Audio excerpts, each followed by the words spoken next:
იმ ბატონო, აი. გამარჯობა. მოგესალმებით. 2-3 წუთი, მე მგონი ისედაც არ არის ჯერ დრო დაველოდოთ ჩვენს დანარჩენებს და დავიწყოთ.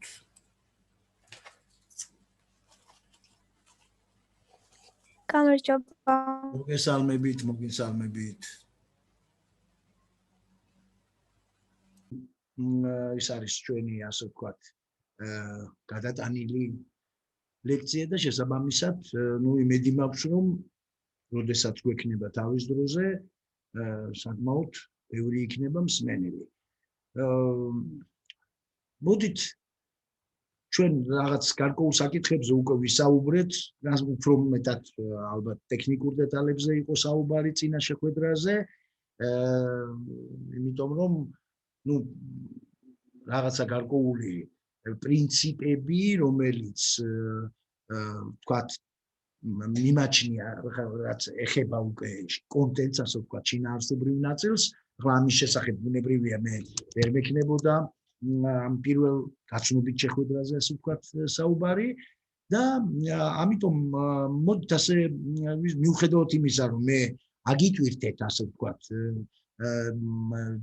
მასე ელენინგზე მასალა ამ სინტაქსის სხვადასხვა შორის იქ როგორც ძირითადი სახელმძღვანელოდან არის მითითება, ასევე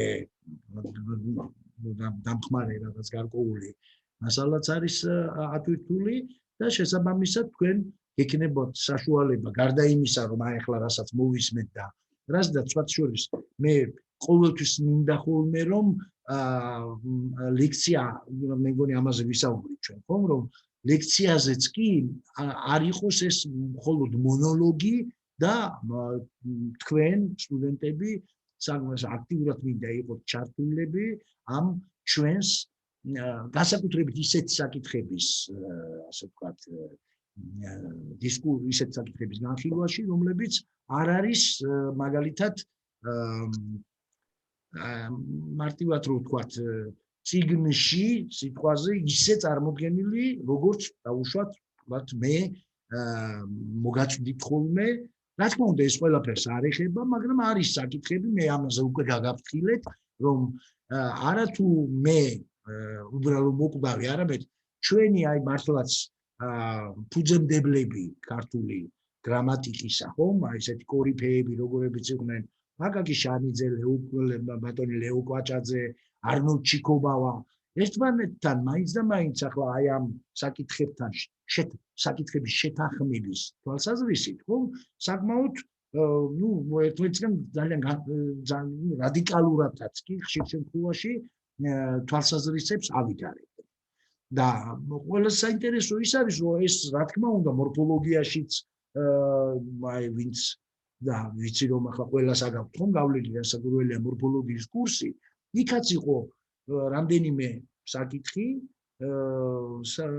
ახლა მე პირადად სემინარებზე ჩემს სტუდენტებთან ამ საკითხებზე მქონდა საკმაოდ ისეთ სერიოზული განხილვა, ამათი დისკუსია, თავიანთი მოსაზრებებიც გამოუთქვათ სტუდენტებს და მით უმეტეს ახლა, როდესაც ახლა გადმოვდივართ სინტაქსზე, სადაც სხვათა შორის უფრო მეტი შეიძლება ითქვას, ჩემი აზრით, ყოველ შემთხვევაში, სადაო და საკამათოა და აი ამასთან დაკავშირებით, აი სწორედ პირველივე ლექციაზე მე მინდა ისეთ საკითხებზე ვისაუბროთ, რომელზეც განსხვავებული მოსაზრებებია.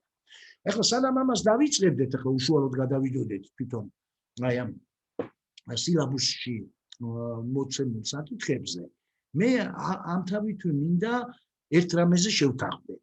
კი ითქვა წინა ლექციაზე მე ვთქვი ამის თაობაზე, მაგრამ მაინც მინდა რომ კიდევ უფრო, ასე ვთქვათ, აი ნათელი გავხადო ჩემი პოზიცია და ჩემი დამოკიდებულება იმ თემის მიმართ, რასაც ეწოდება გამოცდა. გინდა შუალედური იყოს ეს, ვთქვათ, და გინდა ბოლო სემესტრული გამოცდა.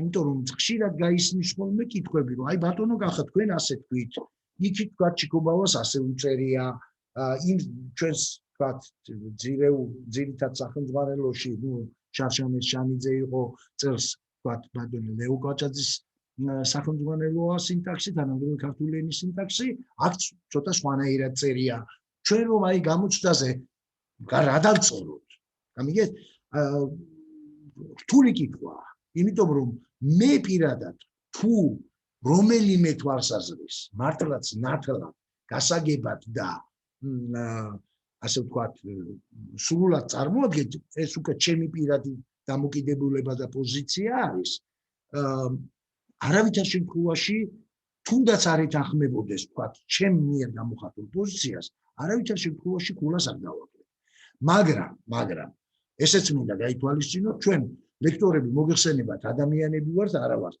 რობოტები და შესაბამისად ახლა ვიღაცას მაინც და მაინც არ ესიამოვნოს ვთქვათ იმის საწინააღმდეგო თვალსაზრისის წარმოდგენა ვთქვათ გამოჩნდაზე რაც არ უნდა იყოს შესაძლებელი ეს ნამდვილად შემიძლია პირადად გითხრათ მაგრამ ახლა მე მოგაძახოთ რომ როგორ კაცო მე ამას ტყუილად კი არ გიყვებოდით აი 2-დან 3 საათის განმავლობაში და ამაზე ტყუილად კი არ გამუშავებდით ხვდებით ანუ აქ სემინარის ლექტორებზე მაქვს ახლა რა თქმა უნდა ლაპარაკი რაღაცნაირად ეს უნდა ასაგულიყო ხო იმისათვის თუ მინდა რომ მაღალი ქულა დაიმსახურა ახლა რა თქმა უნდა დაბალს ვერ დაგიწერთ ერთ შემთხვევაში მაგრამ აი ესეთი რაღაცისთვის შეიძლება ასე ვთქვათ წყალებში დაისაჯოთ ამიტომ მე მაგალითად ერთ მარტივ რამეს გირჩევთ აი ამ თავითვე რომ დაუშვათ არსებობს ორი დაპირისპირებული განსხვავებული თვალსაზრისი თუნდაც ახლა აქ ჩემსაზე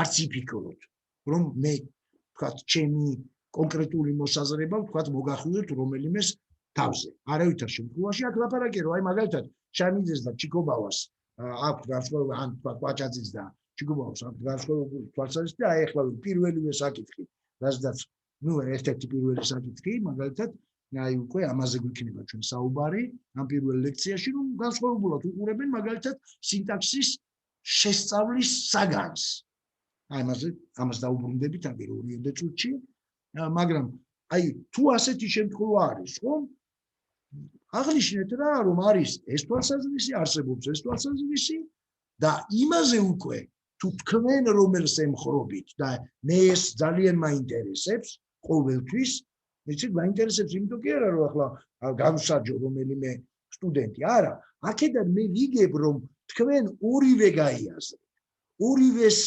არგუმენტები ანუ გაიზიარეთ რა თქმა უნდა ხა შეუძლებელია რომ ორი განსხვავებული რადიკალურად დაპირისპირებული თვალსაზრისიდან ორივე იყოს თქვენთვის მისაღები მაგრამ ყოველ შემთხვევაში ორივე ასე ვთქვათ გაიაზრეთ ორივე მიმართულება ორივე ხედვა და შესაბამისად გამოიტანეთ თქვენი ორი დასკვნა რომელიც ან ერთს ემხრობა ან მეორეს არა ხა მისავით ალბათ არ მოგვივა იმედია იცით ალბათ ხომ ეს მოლა ნასრედინის ცნობილი ეს ხუმრობანი ასე ვთქვათ როდესაც მასთან მივიდა იცით ეს ისტორია მაინც ცოტა რომ ხალისით შემოვიდანოთ ნასრედინთან მივა ორი მოპაეკრე რაღაცაზე გამართულდნენ და მესამე მოწმე მიყვებათ ასე ვთქვათ რა ამ ორ მოპაეკრის და მოლა ნასრედინმა ერთ-ერთ უთხრა რომ აბა მომიყევი შენი ამბავიო ის მოუყარა რა თქმა უნდა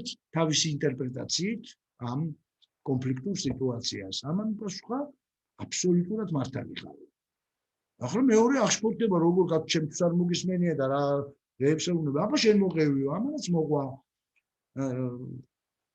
მოყვა და პასუხი იყო ისე იგივე მართალი ხარ შენო ახლა ეს მესამე უყურებს გაუგნებული რომ კი მაგრამ როგორ არის ეს რომ ერთიც მართალია და მეორეც და აი მოლა ნასრედინის გენიალური გამოსავალი თუ რაც არის რა რომ შეუტრიალდა და ამასაც ეუბნება შენც მართალი ხარ გამიგეთ აი ახლა რა თქმა უნდა ეს არ უნდა გადმოვიტანოთ ჩვენ ამ შემთხვევაზე როდესაც თქვა განსხვავებული მოსაზრებები ამა თუ იმ საკითხის მიმართ პირიქით ეს იმისთვის მოგიტანეთ რომ შეუძლებელია ახლა როდესაც ორი პირ კამათობს ან ერთის არგუმენტებია შენთვის მისაღები ან მეორეს კარგით, ახლა უკვე გადმოვიდეთ ისე ჩვენს თავარ თემაზე, სინტაქსზე და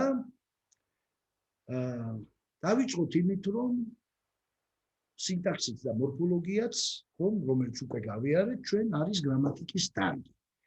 და მე სხვათა შორის ახლა უკვე ჩავატარე სემინარი გუშინ და იქ დავსვი ეს საკითხი, რომ აი თქვენ სტუდენტები როგორ შეგიძლიათ აი ძალიან მარტივად, გასაგებად და ყოველგვარი აი თეორიების და იქ რაღაცა ლოგიცისტური და ფსიქოლოგისტური და ასე შემდეგ ხედვების გარეშე ჩამომიყალიბოთ მაგალითად აი თქვენ რა განსხვავებას ხედავთ მორფოლოგიის და სინტაქსის ასე ვთქვათ, აი შესასწავლ ობიექტს, ანუ საგანს, აი სინტაქსის საგანი რა არის, მორფოლოგიის საგანი რა არის და რა არის სხვაობა მათ შორის.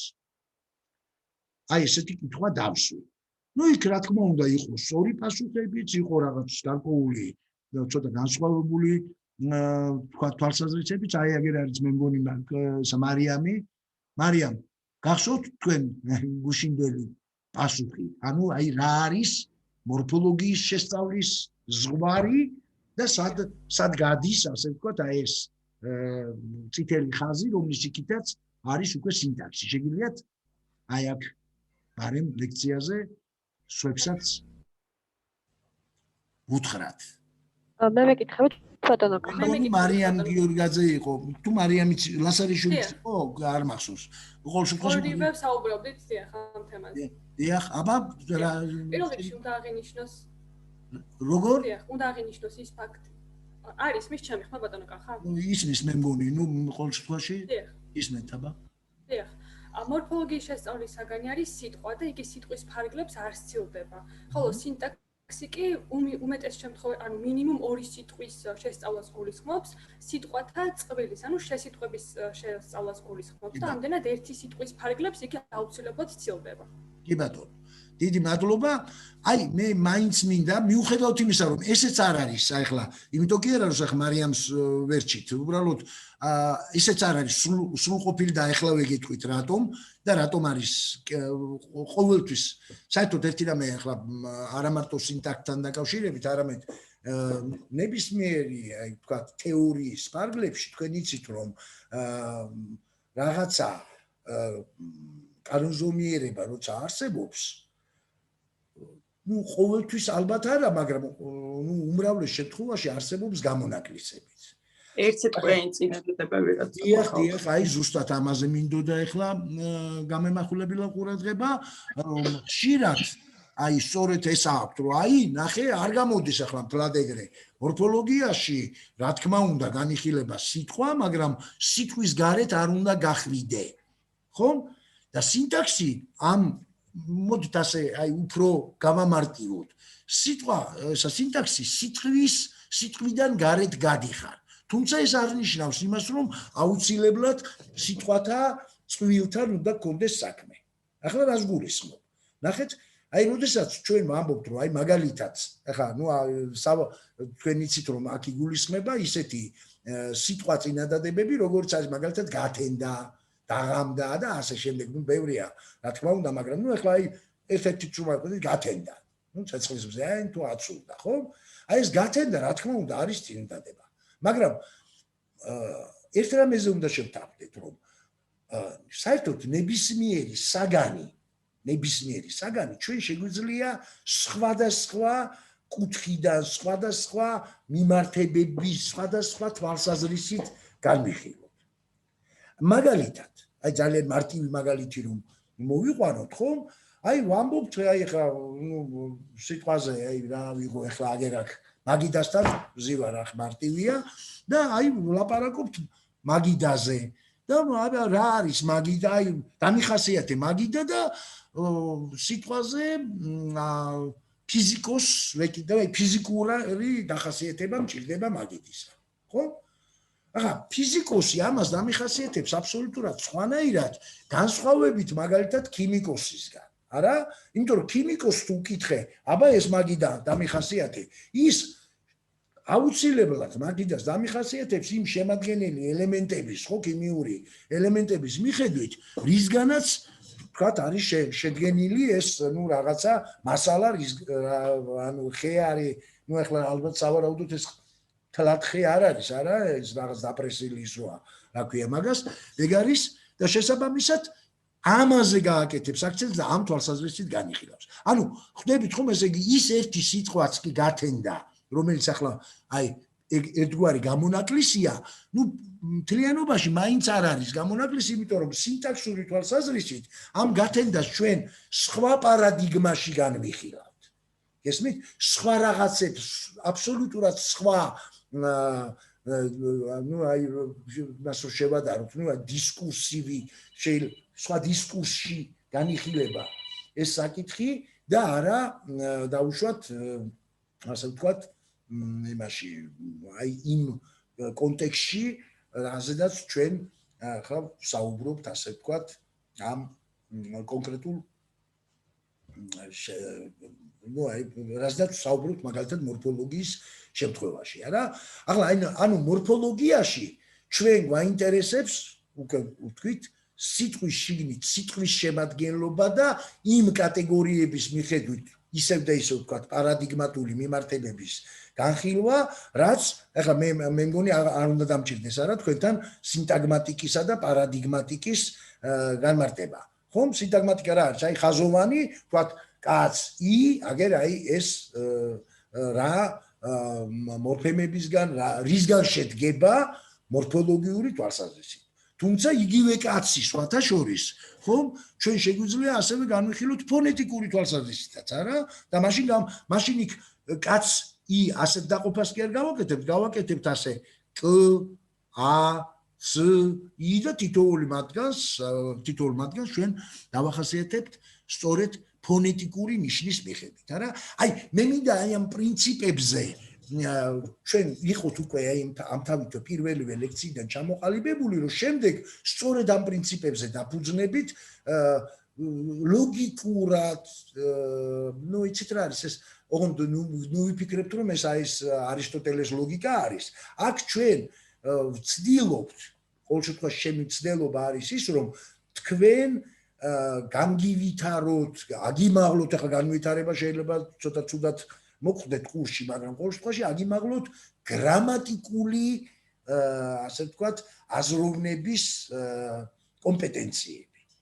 იმიტომ რომ თუ ეს განვითარებული გაქვთ უკვე, მერე უკვე შეიძლება საერთოდ არ იცოდეთ რომელიღაცა კატეგორია, მაგრამ აი ესეთი აი ამ მიდგომების და უბრალოდ ამგვარი მიდგომის გამოყენებით თქვენ თვითონვე თავისუფლად შეძლებთ რაღაცა გარკვეული დასკვნების გაკეთებას და ну მე ვფიქრობ რომ ძალიან გამოგადგებათ აი ეს ასეთი მიდგომა თქვენ ასე ვთქვათ ანალიზისას და საერთოდ აი მთლიანად სწავლის პროცესში.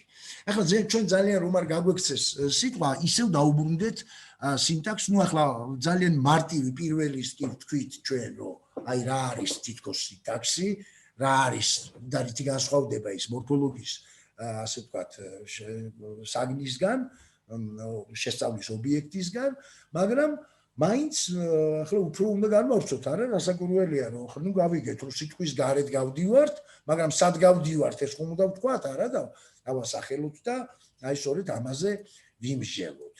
ახლა ამ შემთხვევაში მე შემიძლია გითხრათ, ნუ პირველ რიგში ის, რომ რა არის, აი რას აი უბრალოდ ვთქვათ სინტაქსის შესწავლის საგანზეც კი, საგნის თაობაზეც კი საკმაოდ მძაფრი პოლემიკა თუ უთანხმოება თუ რაც არის ყოველ შემთხვევაში არ არის ჩამოყალიბებული რაღაც ერთიანი აზრი. მკვლევართა ერთი ნაწილი მიიჩნევს, რომ სინტაქსის საგანი არის წინადადება. აი ნახეთ ახლა თითქოს და ახლა ამ შემთხვევაში სადაუც არ უნდა იყოს არაფერი, რა თქმა უნდა ახლა სინტაქსის საგანი უნდა იყოს წინადადება, მაგრამ აი ამ წინადადება როგორ გვესმის, ამასაც კი რაღაცა სხვადასხვაგვარი ინტერპრეტაცია აქვს, არა? სხვა გაგებით, სხვა მოსაზრებით. მე არ მინდა ახლა, იცით, შევიჭრა ამ ისტორიაში, იმიტომ რომ ისედაც ბევრი გვაქვს სალაპარაკო და ძალიან ესეთი დეტალებში, მით უმეტეს ახლა ისტორია არ ამგონია, რომ ძალიან საინტერესო იყოს ამ შემთხვევაში. უბრალოდ აი მინდა რომ კარგად ჩამოვყალიბდეთ და კარგად გავიაზროთ სინტაქსის საგანი. სხვა მოსაზრებით არის შესიტყვება. ახლა რა არის შესიტყვება? შესიტყვება არის აი ორი სიტყვის, ასე ვთქვათ, ურთიერთობა, რომელიც ასე ვთქვათ რაღაც აი შინაარსობრივათაც და ფორმობრივათაც ორგანიზებული ორი სიტყვის, ასე ვთქვათ, ერთობლიობა, ხომ? შესიტყვება შეიძლება გამოხატავდეს როგორც დასრულებულ აზრს, აი საინტერესო რაღაცას ვამბობ ახლა, ასევე ის შეიძლება იყოს ნაწილობრივი. ანუ შესიტყვება შეიძლება იყოს სრული და შეიძლება იყოს ნაწილობრივი. რა იგულისხმება ამაში, ახლა რო არ დარჩეს ეს თეორიად, აი მაგალითად ორი სიტყვის ურთიერთობა არის ორი და მეტი, სხვათა შორის, აი ერთი ეს მინდა დავიმახსოვროთ, რომ ცნება სინტაქსური წყვილი სავარაუდოდ თქვენ უკვე იცით რაც არის და გაგონილი გექნებათ, მაგრამ შესიტყვება ცოტა აი რაღაც ერთგვარ მას სხვა როგორ აი რაღა განსხვავება აბა სინტაქსურ წვილსა და შესიტყვება შორის არის არსებითი სხვაობაც არის.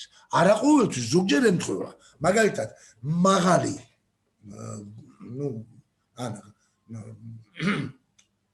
მთვარიანი ღამე მაგალითად ეს არის სინტაქსური წვილი ნამდვილად, იმიტომ რომ ორ სიტყვას შორის არის რაღაც გარკვეული სინტაქსური ურთიერთობის სახე, ასე ვთქვათ, და ისინი შინაარსობრივათაც ერთმანეთს შეესაბამებიან, არა?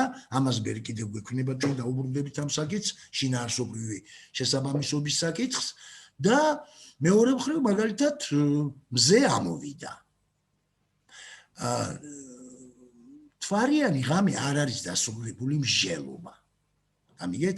აი ამიტომ ის ვერ იქნება სრული ასე ვთქვათ, შესიტყვება. მაგრამ მზე ამოვიდა არის უკვე სრული შესიტყვების მაგალითი. და მეცაც გეტყვით, შესიტყვება შეიძლება იყოს ორწევრიანიც, სამწევრიანიც, ოთხწევრიანიც და ზოგიერთი, ახლა მე პირადად ეს თქვი კიდევაც მაგალითად სემინარზე, მაგრამ ახლაც გავიმეორებ, მე მაგალითად არ მიმაჩნია სწორად როგორ, ახლა უბრალოდ არ ვიზიარებ იმ თვალსაზრისით, რომ ქართულ ენაში გვაქვს ჩვენ ოთხპირიანი ზმნები. იცით ეს აი ის მიჭმიე, მომიკიდე და ასე შემდეგ, ხომ? ასეთი ზმნები ის მე არ მიმაჩნია ოთხპირიანად, მაგრამ თუნდაც რომ ჩავთვალოთ სიტყვაზე ოთხპირიან ზმნებად, მაშინ გამოდის რომ შესიტყვება შეიძლება ხუთწევრიანიც კი გქონდეს, ხო? რა იგულისხმება ახლა მას? შესიტყვებას როგორც წესი უკავშირებენ, რა თქმა უნდა, არა ყოველთვის, იმიტომ რომ ამ თავს ვთქვით, რომ ეს მთვარიანი ღამეც შესიტყვება არის, მაგრამ ყოველ შემთხვევაში როცა ვლაპარაკობთ სრულ შესიტყვებამდე, შესიტყვებაში მოიაზრებენ როგორც წესი ზმნა შემასმენელს და მასთან დაკავშირებულ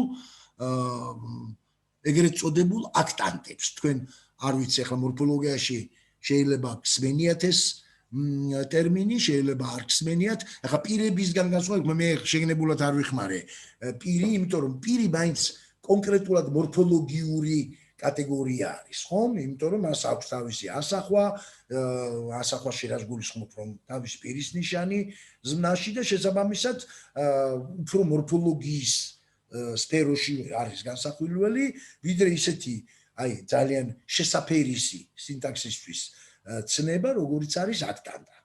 ხო? რა არის აქტანტა? აქტანტა არის ამ მოქმედებაში ზმნით გამოხატული ზმნა, რადგან სინტაქსში ვართ ახლა, ზმნა შემასმენლით გამოხატული მოქმედებაში ჩართული პირი. ეს არ ნიშნავს, ნამდვილად არ ნიშნავს არანაირად, რომ ეს არის ასე ვთქვათ, მოქმედი პირი, იმიტომ რომ ის შეიძლება იყოს სამოქმედო პირიც და შეიძლება იყოს პირი, რომელიც არც მოქმედია, არც სამოქმედოა, მაგრამ ჩართულია ამ მოქმედებაში. მაგალითად, ადრესატის ასე ვთქვათ, ფუნქციით. გამიგეთ? ანუ ეს ფუნქცია შეიძლება იყოს სხვადასხვა. გამიგეთ? მაგრამ არავითარ შემთხვევაში არ შეიძლება მისი გამორიცხვა ასე ვთქვათ, აი იმ აქტანტთა რიგებიდან, რომელიც ნამდვილად არ მოიცავს მხოლოდ და მხოლოდ მოქმედ და ასე ვთქვათ, სამოქმედო პირს. ნუ ახლა ლათინური ტერმინოლოგიით აგენსი პაციენსი ესე ეძახიან მოქმედსა და სამოქმედოს. და სხვა შორის ახლა ეს აგენსი და პაციენსი არ ემთხვევა მაინც და მაინც სინტაქსურ კატეგორიებს ისეთებს, როგორიც არის მაგალითად ქვემდებარე და პირდაპირი დამატება. გამიგეთ? ახლა ეს საკმაოდ ისეთი თემა არის, რომელზეც ჩვენ რა თქმა უნდა ქვემდებარეზე რომ მივალთ, აუცილებლად გვექნება ამ საკითხზე საუბარი, მაგრამ ნუ ახლა ამ ეტაპზე მე არ მინდა რომ ახლა ძალიან გადავტვირთოთ და უბრალოდ გითხრათ რომ აი სემანტიკური შინაარსობრივი ცნებები ყოველთვის კი არა საკმაოდ ხშირადაც არ თანხვდება ასე ვთქვათ იმათ ნუ მორფოლოგიურ და სინტაქსურ ასე ვთქვათ თითქოს და ანალოგებს არა ახლა ქვემდებარე კიდევ ერთხელ გიმეორებთ არ არის ანალოგიური ცნება ვთქვათ აგენსისა ანუ მოქმედი პირისა რატომ ნუ ახლა ძალიან მარტივად მაინც რომ გასაგები იყოს და ეს არ იყოს ტერმინების ნახარუხი აი ხა ძალიან ბევრი რო გითხრათ აი მაგალითად სახლი შენდება ხომ სახლი არის ქვემდებარია სინტაქსურად ის არის ქვემდებარე მაგრამ არ არის არავითარ შემთხვევაში აგენსი ანუ მოქმედი პირი გასაგებია ხო ნამდვილად შინაარსობრივად სემანტიკური თვალსაზრისით ეს სახლი არ არის ასე ვთქვათ მოქმედი პირი ანუ აგენსი ეხლა ეს უკვე ვთქვით ჩვენ რომ რამდენიმე სხვადასხვაგვარი ხედვა არსებობს მეთქი მე აღარ ჩავღრმავდები იმიტომ რომ ეს თქვენ თავისუფლად შეგიძლიათ იმ ლიტერატურაში მოიძიოთ რომელსაც გიტვირთავთ და შესაბამისად აქ მე ახლა ახალს ვერაფერს ვერ ვიტყვი უკვე გითხარით რომ შესწყვებას განიხილავენ ერთი ჯგუფი ვთქვათ მეცნიერებისა სინტაქსის საგნად მეორე ჯგუფი მთლიანად წინადადებას და მესამე ჯგუფი რაღაცა ესე ვთქვათ ერთგვარი კომპილაციაა ხომ რაღაცა გაერთიანებული თვალსაზრისია რომ შესწყვებაც და წინადადებაც ნამდვილად არის ამ სინტაქსის ასე ვთქვათ გაგების ეს შესწავლის საგანი აქვე ისიც მინდა გითხრათ რომ ახლა მე თუ პირადად ჩემი აზრი გაინტერესებთ როგორი მაინც უფრო მომხრევარ რომ განვიხილოთ და იძულებული როგორ ვალდებულებიც ვართ ჩვენ რომ განვიხილოთ სწორედ მესამე თვალსაზრისი და სწორედ აქედან გამომდინარე გავიაროთ ყველა საკითხი იმიტომ რომ სხვანაირად ხომ ჩვენ ძალიან ავწდებით სილაბუს რომელიც ნუ რა თქმა უნდა აგებული არის ბატონი ლეო კვაჭაძის პრინციპებზე ლეო კვაჭაძის მიერ ჩამოყალიბებულ პრინციპებზე და შესაბამისად აქ მცდარზე და თქვა შეცდომაზე და იმაზე არ არის ლაპარაკი აქ არის ლაპარაკი ხედვაზე და შესაბამისად ამ ხედვის მიხედვით აწყობილ ლოგიკაზე არა იმიტომ რომ ყოველი მომდევნო რაღაც საკითხი წინაზე არის ლოგიკურად მიბმული აი სადაც კი ეს ლოგიკა შეიძლება არ მუშაობდეს ბჭყალებში ჩვენ რასაკვირველია გვექნება ამ საკითხების ძალიან აქტიურად განხილვა იმიტომ რომ მოგეხსენებათ ხა როგორც კი რაღაცა შეიძლება შეგხვდება ჩვენ ისეთი რომ აი გაუგებარია რაღაცნაირად არ ჯდება თქვათ ჩვენს ლოგიკაში ბუნებრივია ის საჭიროებს შემდგომ უფრო დაზუსტებას, უფრო დეტალებში წასვლას და ასე შემდეგ და ასე შემდეგ. მოდით ახლა ჩვენ განვიხილოთ, ну ახლა ამ სხვადასხვაგვარ გაგებაზე უკვე ქონდა ლაპარაკი, განვიხილოთ ну ზოგადად ძალიან მოკლედ ვისაუბრებ მე წინადადებაზე ზოგადად და შემდეგ უკვე გადავიდეთ ისეთ საკითხებზე როგორც არის სინტაქსური კავშირი და მისი გამოხატვის საშუალებანი ქართულში ზოგადად და რა თქმა უნდა მოვიყვანთ სხვა ენების მაგალითებსაც, სადაც თქვათ არ არის ისეთი სიტუაცია, როგორიც არის ჩვენთან ქართულში. ну ერთი რამე ახლა მე მინდა და მე მგონი აღარც ღირს ამ საკითხზე ვთქვათ კიდევ დაბრუნება ასე ვთქვათ მე მინდა რომ ახლა ამ პირდაპირ წარმოგიდგინოთ იმიტომ რომ ძალიან სრულფასოვანია ეს დახასიათება რასაც წარმოგვიდგენს ბატონი ლეო კვაჭაძე და შემდგომ ის არაერთხელ გამეორებულა ასე ვთქვათ ერთი წუთით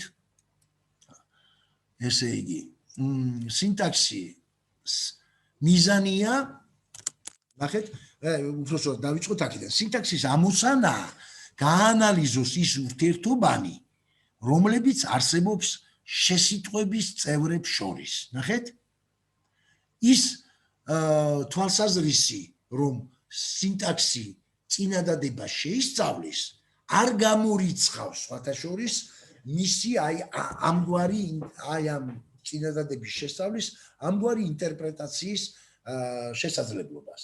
რას გულისხმობ, რომ წინადადება თავისთავად, ხომ, რა თქმა უნდა, ორგანიზებული ერთობა არის, დასრულებული აზრის გამომხატველი არის და შესაბამისად ახლა როცა ჩვენ ვლაპარაკობთ, თქვათ, წინადადების რაობაზე, იქ აუცილებლად მოგვიწევს მისი შემადგენელი ელემენტები,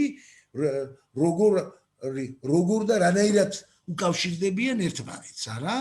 ეს ხომ არ არის, აი პირდაპირ მოდით ასე ვთქვათ რა, ახლა მე ესეთი მაგალითი ხშირად მომყავს ხოლმე, კაცი მოკლა, როგორც საწყისი და დათვი.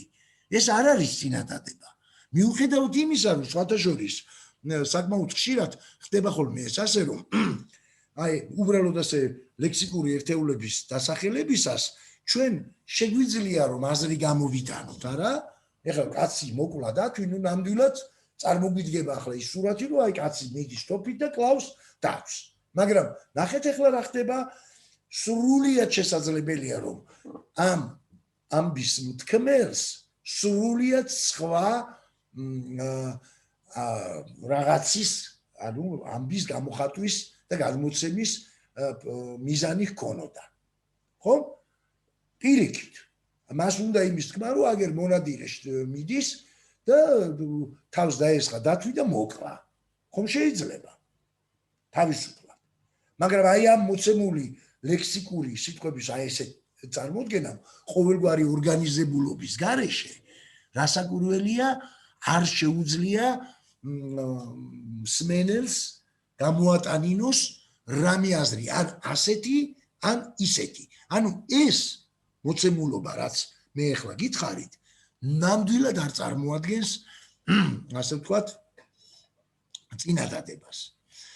ну ის რომ ორგანიზებულობა არის ძალიან მნიშვნელოვანი, ну ამაზე უკვე ჩვენ ვილაპარაკეთ. ის რომ წინადადება გამოხატავს აზრობრივად ასე ვთქვათ დამთავრებულ აზრს, ну ესეც მე მგონი გასაგებია და ასე ვთქვათ ამ თვალსაზრისითაც ანუ ეს ორი ძირითადი ნიშანი წინადადებისა ორგანიზებულობა, ანუ რაღაცა კანონზომიერი საშუალებების მიხედვით სიტყვების კავშირი, ურთიერთკავშირი და ასე ვთქვათ მისი დასრულებულობა, ხომ, არის უაღრესად მნიშვნელოვანი ორი. და მესამე, სხვათა შორის, რომელსაც ასევე გამოყოფს ბატონი ლეო კვაჭაძე, გახლავთ ინტონაციური, ასე ვთქვათ, სტრუქტურა წინადადებისა.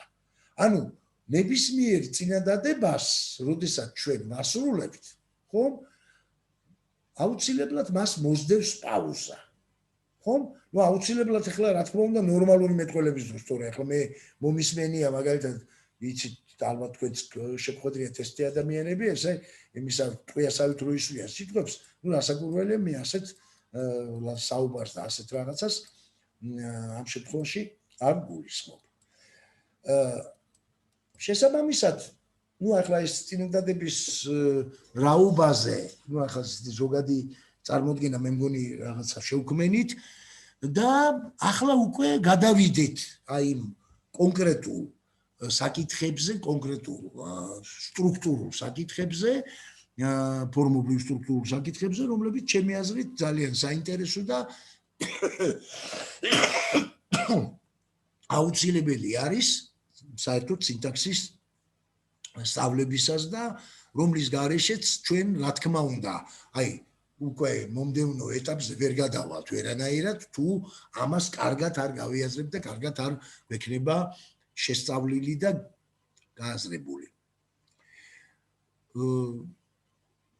დავიწყოთ პირველი აი ამ საკითხით, რომ ახლა ბუნებრივია, როდესაც ვლაპარაკობთ სიტყვათა შორის ურთიერთობაზე, ხო? აი თუნდაც ისეთ ურთიერთობაზე, როგორც არის აი ამ კონკრეტულ შემთხვევაში უკვე რაც დასახელებული მაგალითი ქონდა თვარიანი ღამე, ხო? ახლა ერთი წუთი წარმოვიდგინეთ, რომ ჩვენ ამ ღამის ნაცვლად დავსვით, თუმცა ეს შესაძლოა, აი ახლა ნუ ისეთი აი ლექსიკური ერთეული, მაგალითად როგორც არის, ნუ მაგალითად ფოთოლი. ეხლა რა თქმა უნდა უცბად რაც გამახსენდა და გამოგვივა ასეთი რაღაც, ხომ თვარიანი ფოთოლი. ორგანიზებულობის თვალსაზრისით ხომ სტრუქტურულად. თითქოს აქ არაფერი არ არის რაღაცა, ახლა ნუ ყველაფერი თავის რიგზეა. ხომ? მაგრამ ნახეთ ახლა მოდით დავთქვათ ახლა თქვენ როგორ ფიქრობთ რეალობასთან ახლოს დგას ასეთი სინტაქსური წვილი, როგორც არის თქვა თვარიანი ფოთოლი. ხო? რა თქმა უნდა არა. ისევე როგორც ახლა მოამრავი ასეთი მაგალითი აი სემანტიკურად ერთმანეთთან შეუფერებელი წვილები, ხო? აი მაგალითად ახლა ჩვენ შეგვიძლია ვთქვათ, რომ მაგალითად აი რა გითხრათ, ახლა აი წიწილად წკავწკავებს მაგალითად. ხო? ან ძაღლი ვთქვათ კერყებს არამედ კნავის. ხო? რასაკვირველია ახლა თეორიულად და რაღაც იმაში ახლა ნუ რა ვიცი ალბათ არ ვიცი როგორ არის განვითარებული ჩვენი თქვათ ეს იმების რა ერქვათ იმათ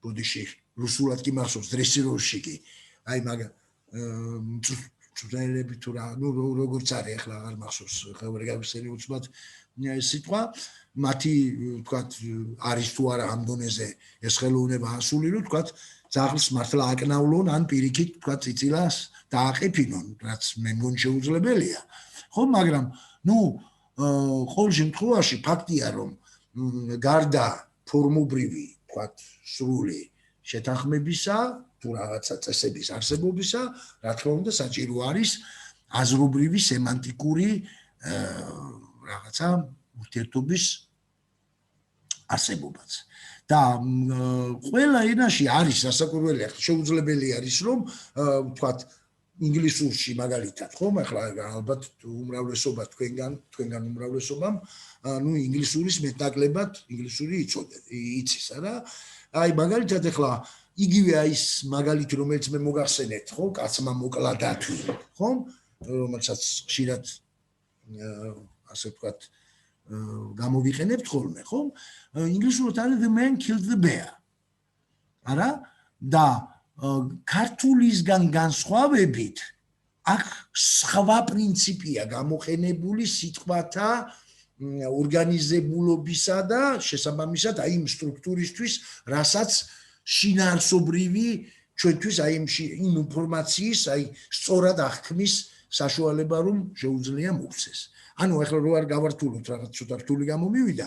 ახლა იმისათვის რომ ჩვენ ზუსტად გადმოვცეთ კაცმა მოკლა დათვი თუ დათვმა მოკლა კაცი, ინგლისურში საჭიროა სიტყვათა სწორი თანამინდორობის დაცვა. ამიგეთ? აი ეს ერთ-ერთი ძალიან ერთ-ერთი კი უბრალოდ უმთავრესია ინგლისური ენისათვის. მაგრამ არ არის უმთავრესი პრინციპი ქართული ვთქვათ სინტაქსური აი ამ ურთიერთობებისთვის. იმიტომ რომ მე დათმა მოკლა კაცი ამას ვიტყვი თუ კაცი მოკლა დათმა აზრი აბსოლუტურად არ იცვლება და წინდადება არის ისევე სწორი ვთქვათ როგორც პირველ ისე მეორე შემთხვევაში როგორც ვთქვათ მესამე შემთხვევაში რომელიც ნუ შედარებით შეიძლება ახლა სტილისტურად ისე არ იყოს გამართული სტილისტურად მხოლოდ რა ახლა რომ აი მოკლა დათვი კაცმა ან მოკლა კაცმა დათვი ხო ვიდრე ვთქვათ აი ის შემთხვევა როდესაც პირველ ადგილზე დგას ვთქვათ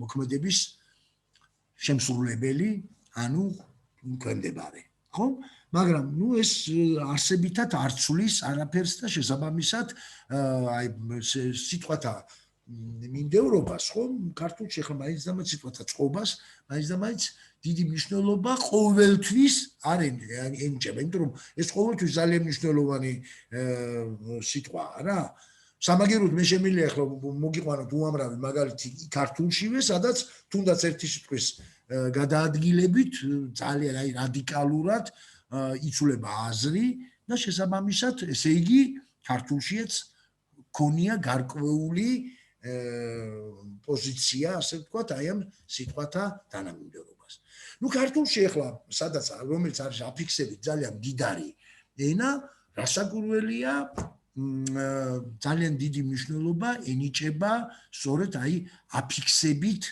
ხომ სპეციალური ნიშნებით გამოხატვას აი ამ სინტაქსური კავშირისა და ჩვენ როცა ნახავთ შემდეგ უკვე ახლა მომდევნო საათზე როდესაც გადავალთ კონკრეტულად თქვათ აი ამ სინტაქსური ურთიერთობის სახეებზე ჩვენ ნახავთ რომ მართლაც ქართულში აი უდიდესი ადგილი სწორედ აი ამ აფიქსთა გამოყენებას ენიჭება და არა თქვათ აი იმას რასაც გონდა საუბარი სიტყვათა წყობას მე ახლა თქვენის ნებართვით 5 ცოტა მეტი რა აი ისე რომ 10 წუთი დააკლდეს ხო 7 წუთი ცოტა შევისვენოთ თქვენც შეისვენეთ მეც წყალს დავლევ და გავაგრძელებთ კარგით შემოვიდეთ ამავე ლინკით ამავე ბმულით